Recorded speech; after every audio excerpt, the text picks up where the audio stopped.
How does Santa get it all done in one night? That was the question we asked over and over again while creating the world of Arthur Christmas. The film's creators have years of experience in stop-motion animation, but we knew we were creating this world digitally and a claymation look wasn't desired. Stop-motion design would serve as an inspiration for this CG world, but we would achieve it through other means. The characters would be charming, but not perfect. The world would feel like ours, but not be too realistic, and the style of animation would emphasize the emotion and sensitivity of the characters. If you mix that look with our modern world, add some advanced North Pole technology and the efforts of hundreds of thousands of elves, and we now know exactly how Santa gets it done in one night. Mission accomplished! Arthur Christmas was designed and created to be a tactile world that was familiar to the viewer. To explain how every child in the world gets a present from Santa, a detailed and believable world needed to be created. Scope and scale would be important contributing factors to the global operation of the Claus family. Over 30 unique environments were created. That included 3 cities, a village, the expanse of the North Pole, the Serengeti Plains, and the entire underground North Pole operations. This is where the movie starts, in Arthur's office. It is a good example of the attention to detail that our sets demanded. The movie is also, in many ways, a road picture. Having these environments feel unique and give you the impression that you have traveled a large distance in a short amount of time was essential to us. Our environments were created using detailed models and intricate texturing. The village of Treloux, England is a prime example. It was designed, modeled, textured, and ultimately lit to look and feel like a village in Cornwall, England. Ice was one of the visual challenges of the movie. For example, it would be seen in many forms such as ice rink polished, chiseled ice, packed snow, and sometimes wet. The ray tracing qualities of the render would play a significant contribution to this look. The look and feel of the characters was paramount in achieving a style for the film. Imperfection was the order of the day. Asymmetry was used in the character design to make them feel organic.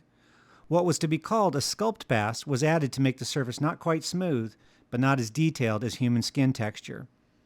Hair was an integral part of each character's design. Each character's hair is important to the profile of that character and tells you a lot about their personality. Dialing these hair volumes so they match the character's proportions and adding the right amount of dynamics gave us the right results. Cloth too played a significant role. Arthur and Grand Santa have very loose-fitting clothes. This made it important to figure out how the cloth would hang off of them after simulation, which in turn would affect the overall character design. Arthur is a very slight character, but having a sweater that shows his Christmas spirit is more important than finding a sweater that actually fits his body. The cloth team had to find ways to cheat that thickness of the sweater and what was underneath it, while at the same time holding on to the distinctive bell shape of the design. If you have a movie about Santa, of course you need elves. We wanted to design a system that would support the creation of as many as 10,000 elves for any given shot. The foundation of that system would be 3 different male models and 3 female models. From there, our desire was to have a multi-ethnic feel to our crowd of elves. That would be accomplished with skin and hair variations layered onto these base models. Elves were then grouped into their job descriptions, field, wrapping, and operation elves, just to name a few. This was achieved with clothing variations. Within these groupings, you will find a ranking system if you look closely. Additional accessories like glasses or ties could be added, as well as gadgets, all to give the randomness needed for a crowd of this size. Effects also played an important part in bringing us into the scale of the natural world. Clouds were essential to the flying sequences. They were volumetric and often interacted with the characters. Magic dust is the name given to the effect that allows the sleigh to fly.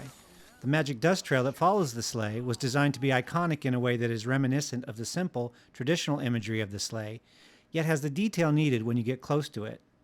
Layered fluid and particle simulations gave us that final look. Motion graphics is the term given to any screen or electronic display. The movie has these throughout, so much so that a team of designers and artists had the sole task of creating these images. You will find motion graphics in Mission Control, the bridge of the S1, the delivery deck of the S1, and on any handheld device. Well, that's how Santa does it and how it all got done.